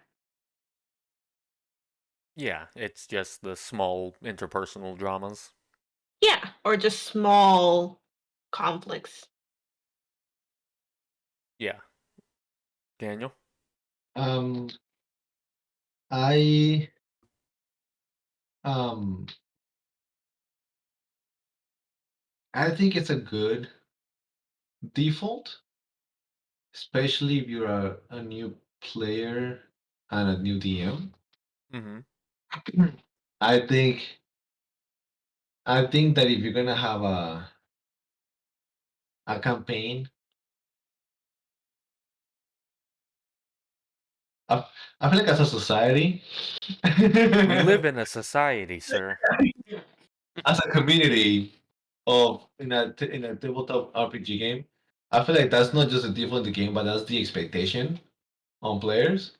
So I feel like if you go into a campaign where the game and the battles are not gonna be world changing, at least at some point, you might want to have that conversation with your players before the campaign starts, being like, "Hey, this is gonna be like a small town kind of thing, or like maybe win the country. Just explain what the that it's not gonna be that large of a scheme, because you never know what the players are expecting. And one thing that I can guarantee the players are expecting from playing tabletop RPGs is they're expecting limitless experiences.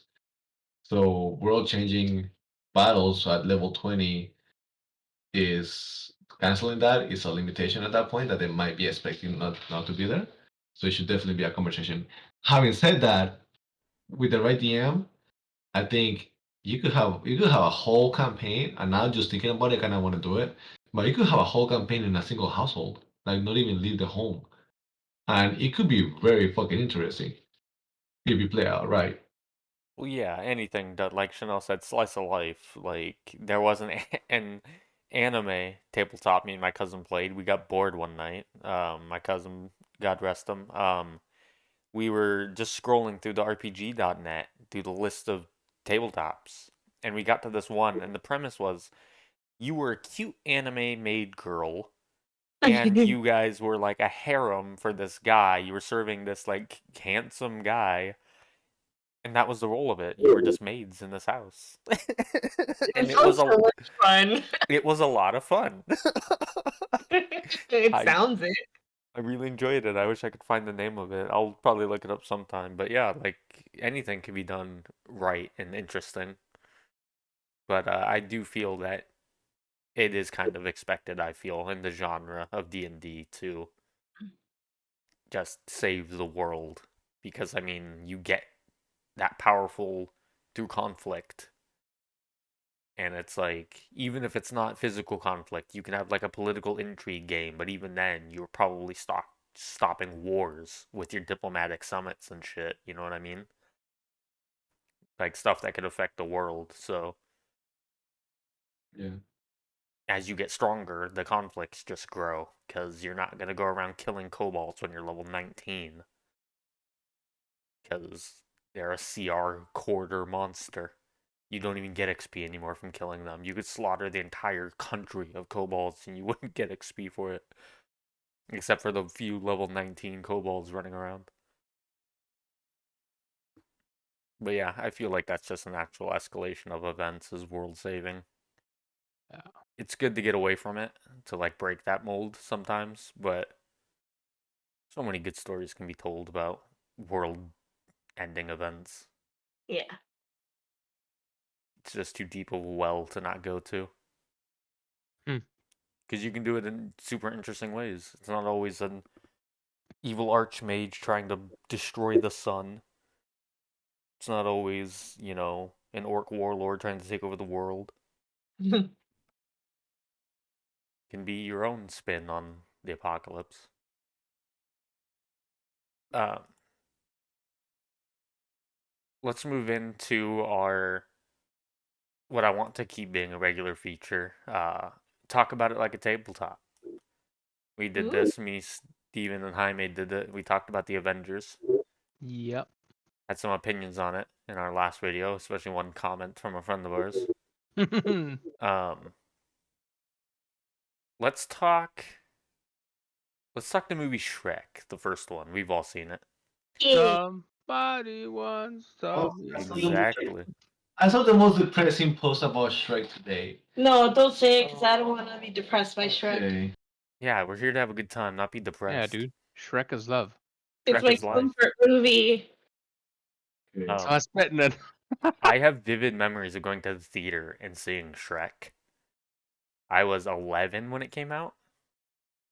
So yeah, I went with my cousin and my aunt and my cousin's sister and my mom, and we all went to the theater. And my we had Nestle Bunch of Crunch, and one of the Nestle's fell into the popcorn, and my aunt ate it, and she's like, "Oh my gosh!" And they had the popcorn sitting on the floor, so she was like, "I think what I ate just fell off my shoe," because she bit into a Nestle Bunch of Crunch instead of popcorn. So I have that just vividly in my mind. But let's talk about Shrek like a tabletop. Let's start at the title character, Shrek. What class is Shrek?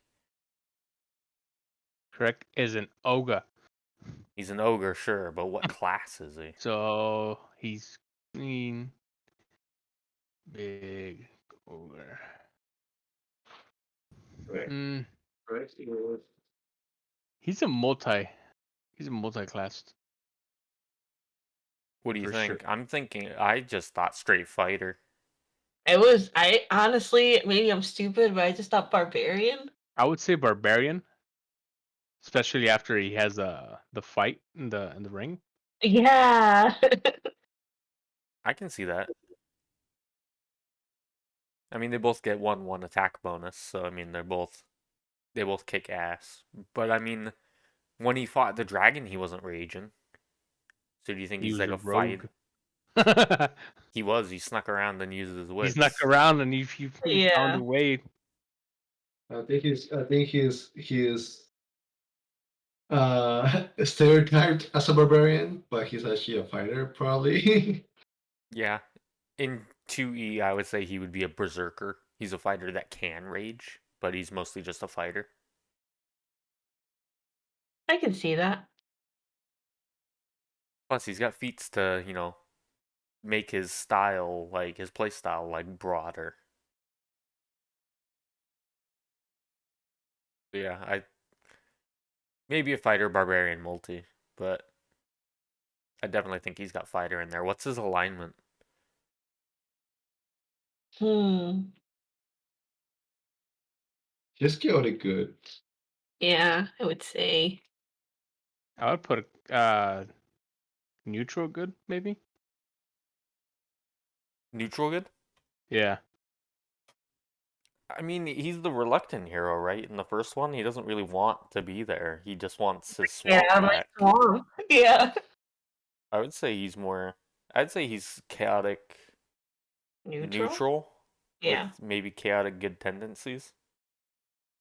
Because he's not. He obviously would rather not live under the regime of an evil overlord, but he kind of, if there's no extreme scenario pushing him to adventure, he's perfectly happy to just do his own thing.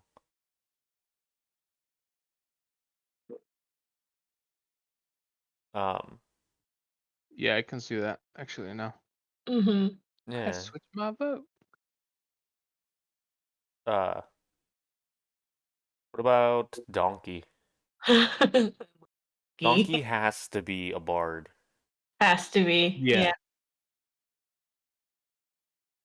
I mean, he seduces the dragon. He has to be a bard. Yeah.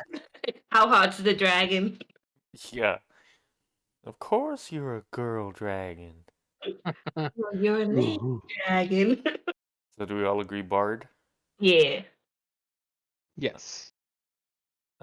What's Donkey's alignment? Shit.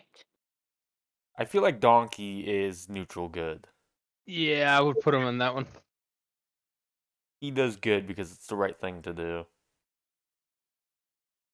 But Donkey's got a strong sense of just and right and wrong because, I mean, he was the one telling Shrek to treat Fiona like nice. Yeah. Um, Teaches him the value of friendship. Friends forgive each other. Um, how about Fiona? Princess Fiona? Chaotic evil display. I would put her as like chaotic good. I think she's lawful evil. You think she's lawful evil? We're only talking about the first movie. We're not talking about 2 or 3 yet. Saying chaotic good too. Yeah, But I'm in chaotic good camp. but class. I mean she kicked ass. I'd say monk. Yeah. Yeah. Is all those Oh, kicking. merry man.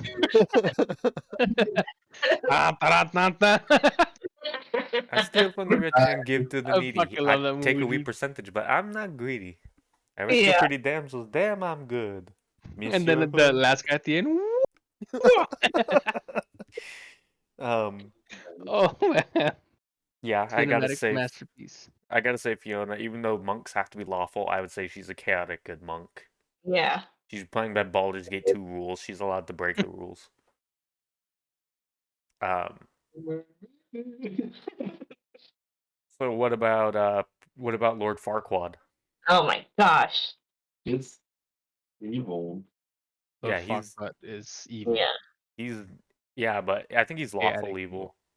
Really? I think he's Mhm. lawful evil, yeah. He's in a position of power and he uses his power over his people to keep his to like fund what he does. I mean, essentially, he's probably throwing away tons of his country's capital on trying to find a fucking princess. That's not a good leader. It's a lawful evil guy. Would it not be chaotic evil because he's not caring about the good of the? Well, chaotic evil would mean he's just like an agent of chaos. Like the Joker is the perfect quintessential chaotic evil. I thought he would be neutral evil because it doesn't seem like he cares about the laws either way because he's breaking it. He's only cares about what benefits him. Yeah, that's true. I can see neutral evil. Yeah, I'm gonna change. He's selfish. He's neutral evil. But what class would he be? High class. That's what. He's definitely, I would say, Paladin. He's no. riding a horse a lot. Yeah, but could he fight? No. I would say something like, I don't know, like a rogue. He's a charlatan. He's a con man. And he probably can hide very well because he's tiny.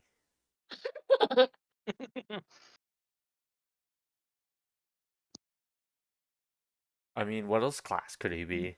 He's not a fighter. He's not a ranger. Space Ranger. Yeah, I gotta go with rogue. Neutral evil rogue. Okay, what about... Gosh, who else is in that movie? There's the gingerbread man. There's the three blind mice. There's um. Pinocchio. There's the mirror. There's Pinocchio. Let's There's stick with like main characters. Like Mirror is a good one. Mirror mirror. is race is he's clearly a ghost inhabiting an object. He's a haunted object. What class would he be though? Yeesh. He'd be like a wizard. He'd be like a divine wizard, like a diviner. He's a bard. No, dude, he's a Daniel. diviner. He knows things about people. He has bardic knowledge. No. Or is it legend lore from one of the well-read classes? Bardic knowledge is you've been around, you've heard some things about lots of stuff. Whereas legend lore is you studied or you've witnessed. That's true. Yeah, because he just pulls out information as he needs to. Yeah, he's definitely like a diviner. Specializes in the divine school.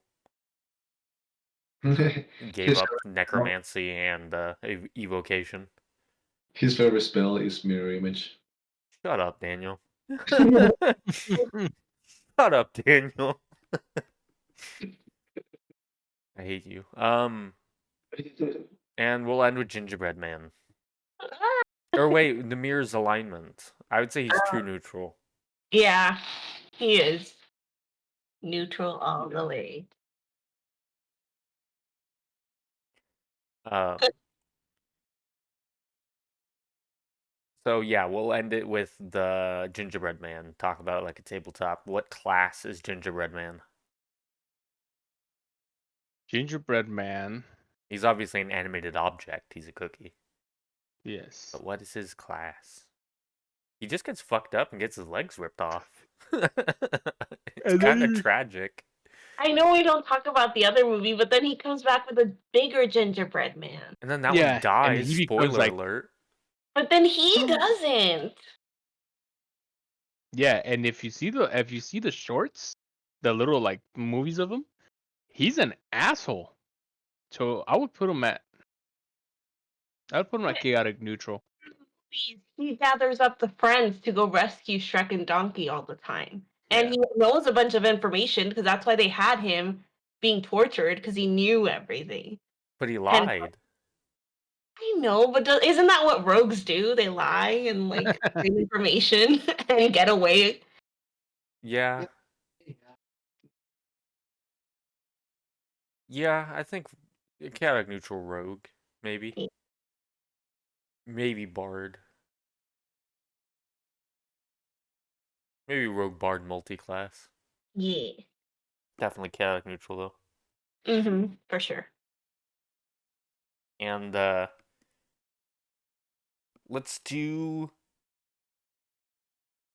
let's talk about an encounter. That encounter with the dragon. What challenge rating would you say that fight was? Like what level was Shrek when he lured the dragon through and like tied her up with the chain and made Ooh, that daring escape? Like Shrek was no more than a level 12.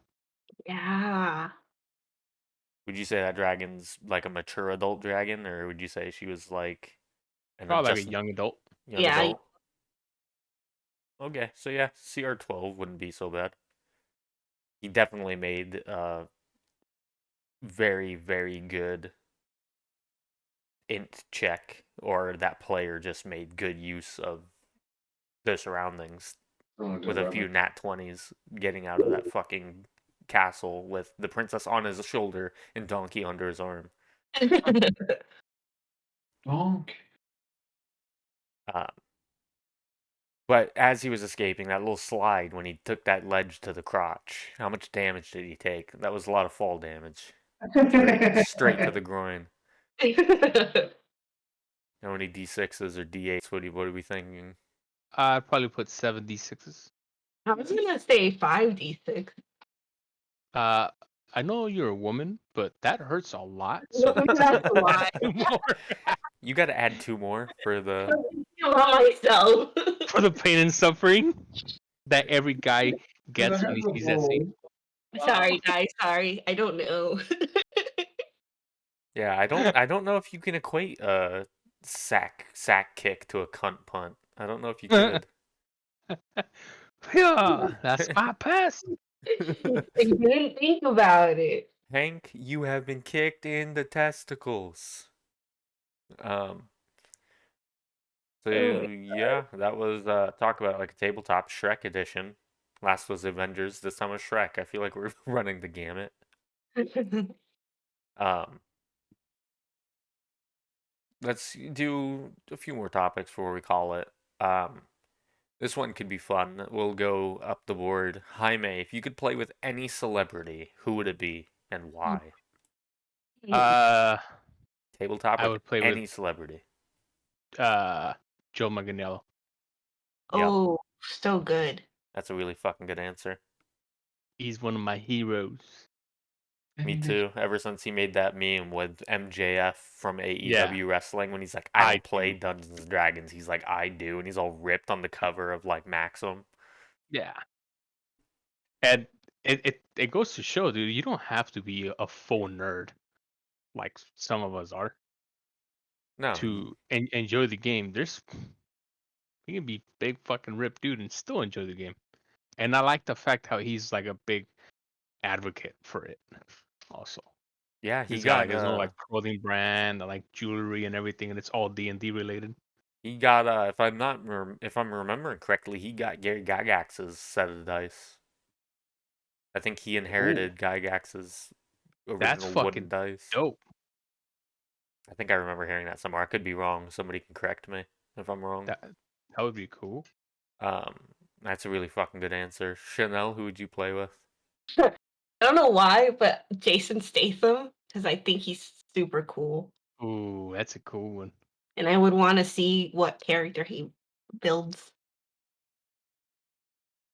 Yeah, he'd probably make a really super interesting character. It'd be cool to just roleplay with him, because you know he's got quips. Yeah, he's witty. Yeah. I'm all for witty people at the table. I love it. Um, it's also a really good answer. Daniel, one celebrity you could play tabletop with. Dude, by far, the the guy that plays Ant-Man. Paul Rudd. Paul Rudd. You'd want to play with Paul Rudd? Yeah, you know how fun that would be? He's another witty one, like a Yeah. He'd be a fun dude to play with, probably. He just seems like a cool dude to hang out with. Yeah. Really? Like I want to get a beer with him. Absolutely. My second one would have been This would be Paul Rudd with Daniel playing. Not me. I mean, posted a gif. It's Paul Rudd going, "Hey, look at us. Who would have When thought? he's doing Not the me." hot ones. Look at us, and it's just him like talking to himself. Look at us. It's so fucking funny. Um, Who would you choose, Scotty? gosh, if I had to play with one celebrity, it would probably be Jesus. That's hard.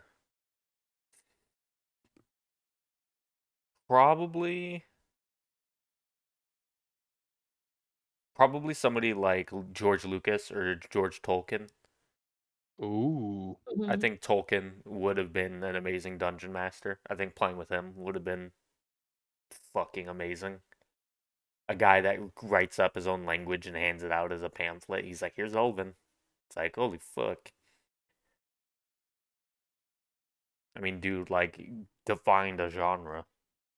How can you not want to play with that guy? Same with Lucas. Like, I'd want to play like the Star Wars campaign with Lucas. I feel like that would be really fucking good. But Tolkien edges out. D&D with Tolkien would be dope. That would be pretty fucking sick. Because it'd be super creative. 100%. Just way out there shit.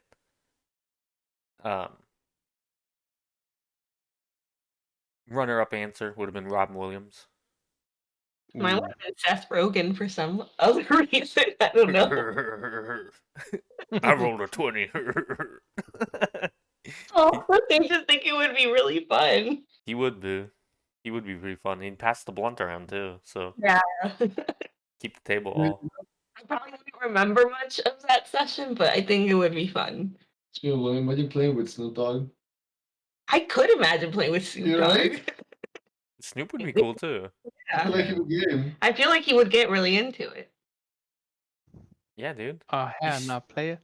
He screams, dude. Yeah, he's with it. He games. Yeah, so many good answers. I mean, I could go on for days probably with like my Yeah. dream table. Yeah, But I would be cool to play with like Ryan Reynolds too, because the Yeah. dude has like a quirky, witty side to it. Mm-hmm. yeah, again, witty He's like people. the real version of Deadpool. Yeah, he would. I feel like he would play a bard. He'd make a good bard. Like vicious mockery coming out the wazoo, just wha-bam, wha-bam. Never misses. Come on, Mrs. Mockery. Vicious mockery always deals max damage when Ryan Reynolds reads it. Yep. Why? Oh, Why? all of the characters need therapy after that.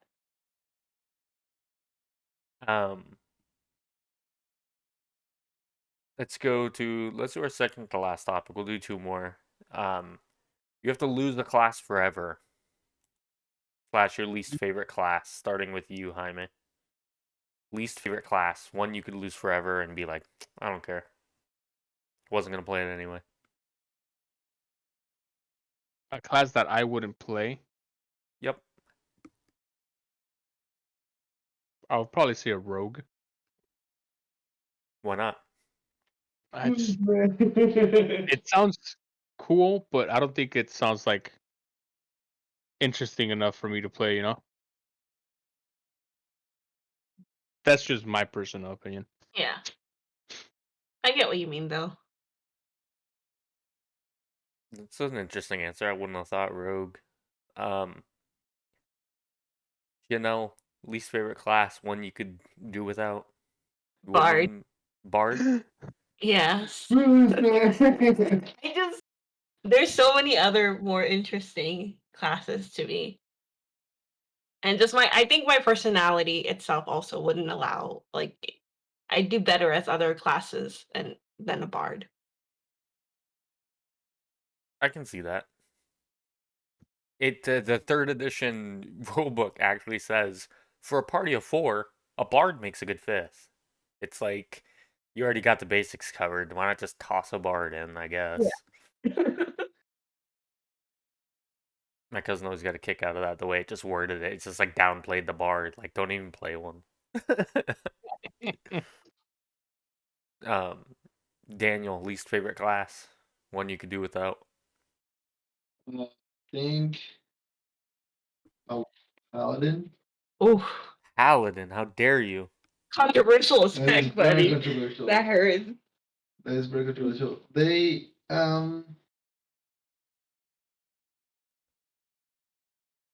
it's like actually no, not Paladin. I think a Nah, you can't take that back. Yeah, way to what is it? backtrack. You hurt Warrior? his feelings. The military ones? Is it warrior? Fuck, what's that class that usually your background is like you come from the military or something like that? Fighter?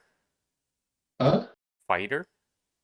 Is it fighter? Fighter is you were a soldier or a warrior. You're a fighter of some kind. Are you thinking 3.5 or 5e, dude? I think I'm thinking 5e. 5e? I don't fucking know. Think 3.5. But I think with 5, I'll say fighter then. Paladin? No, fighter. Oh, fighter. Okay. Why the fighter? It's like either be a barbarian or be a paladin. Oh wow, Pick one. you have a strong opinion about it. But the I feel like fighter well, can become the best fighter of them all. He gets the feats to build. You can be a chain whip trip master guy. You can be an attack of opportunity dude. You can be a power attack chopping people in half and keeping the attack going kind of guy. yeah. You can be heavy armor, light armor. Yeah, it seems like an easy choice. Like you're not set on who you are. I didn't know you had such strong opinions about I feel like Ron Swanson No. in fucking Parks and Recreation. Dear was it dear frozen yogurt? Either be ice cream or be nothing. I'm gonna be honest, I didn't understand that reference. Yeah, I didn't watch Parks and Rec. It's okay. I pity you guys. I hear good things about it though. It's just like people say that about The Office too, and I look at it's like fuck, like 8 seasons. Fuck that. Um, if I had to lose a class forever, it would probably be Forever. Forever. Is that from Malcolm in the Middle? No, it's from the Sandlot. gosh. I like all the classes, man. They all have their place. But if I had to pick one, it'd probably be the Ranger. Ooh, There's That was nothing my second guess. There's That was nothing my a second guess. ranger. My sec- There's nothing a ranger can do that a fighter can't do, given enough feats. I Like was you, between a rogue or a ranger, but I was like, I would probably play a ranger down the road, maybe. I don't think I would play as a rogue. So that's us. I had to say it. I just think a ranger's an inferior fighter. They both get the I- 1/1 attack bonus, but what do you get? Oh, I can get up to 4th level spells. Cool. 4th level, like the druid spells. That's cool. You're a I could shitty caster and a shitty fighter. I could already hear Kaylee when she hears this. Jaime, you bitch. Hey, she's playing a ninja, not a rogue. I mean, it's kind of goes with it, you know? I think ninjas are cooler. Yeah. I was a ninja for like 10 years in a row as a kid for Halloween. Oh, I thought you meant like in real life, and I was like, you can't be telling that to people, dude. then they What? come after you. What, being a ninja? Yeah. Let the ninjas come.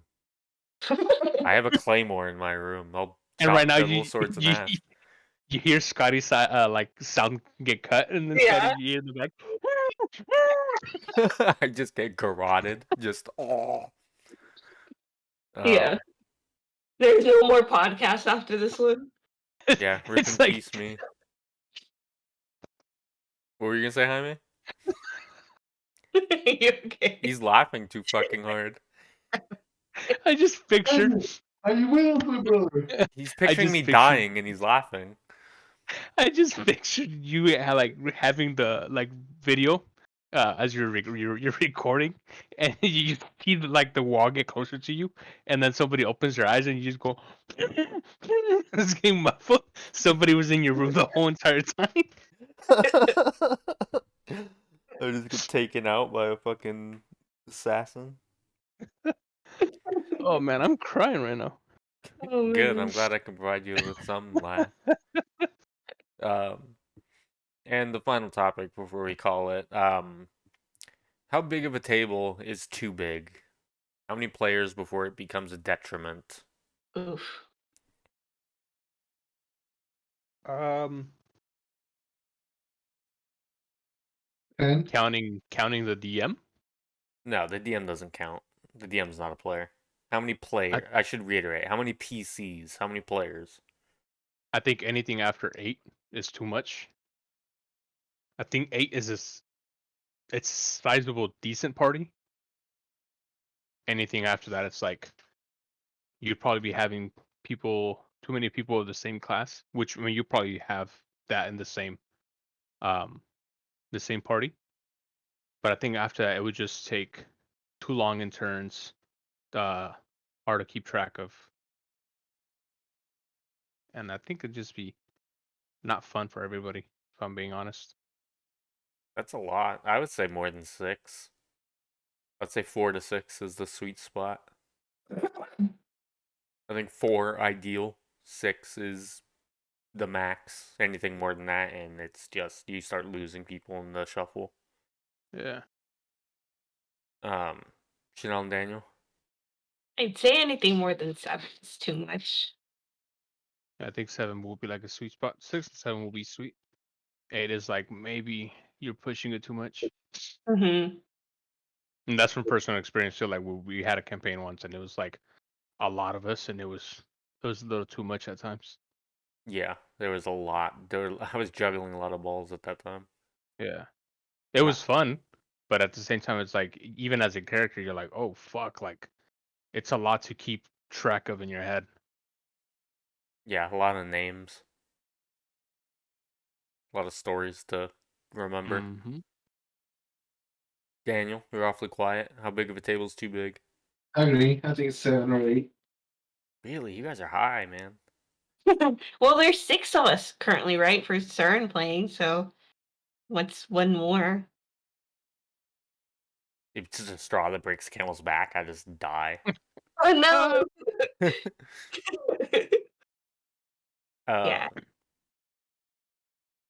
I mean that's fair. They used to say it was like in the Dungeon Master's Guide for like 1E or 2E, it was like anywhere from 2 to 50 players. What? And that Dang. was talking about not at the same time, obviously, but like 50 players Oh, in a campaign world at the same time. Like, you may go to a dungeon and find it's already been fucking looted. Because some other party in some other session raided it. But that's like how they used to play back in the day. They Yeah. had one living world, and that's just what everybody played in. Which is what I'm trying to do. So yeah, we're right at the 2 hour mark. I think we covered a nice range of topics. Closing thoughts, comments, concerns, anything you wanted to add on, addendums, closing witty remarks. Mm, no. Daniel, you uh, good? I'm okay. Jaime? probably something that an old friend of mine taught me once. Some old guy that old Marine guy that I used to work with, and it always stuck with me. So I always say it. When people are like feeling down or whatever, because we all have those days. We're all adults. It's Feeling down. We all have those moments because we're all adults. And one thing that all adults have in common is that they feel down. Look at the world we live in, dude. You can't look Yeah. out the window and not feel down about something. It's true. So what is it, Jaime? what's what? The words of wisdom that this Marine guy gave you. Oh, Okay. dang, Don't it leave caught me us off in guard, dude. suspense. You got all scared. You were like, what words? I'm like waiting patiently. Oh, he always said it's nice to be important, but it's more important to be nice, because you never know who's going through what. Yeah. Yeah. And that also ties into a show Ricky Gervais did called Derek. And he said, um, kindness is magic. Just being kind. He says it's more important to be kind than clever or good looking. Yeah, And I agree. I'd rather be around a nice idiot than a smart asshole any day of the week. 100%. So with that, we're going to go ahead and sign off with those tidbits of wisdom we gave you. Jaime, say goodbye. Have a good night, everybody, Chanel, say or a good goodbye. morning. Bye. Daniel, say goodbye. Goodbye, everybody. And I'm saying goodbye. And we are out of here. Out of here.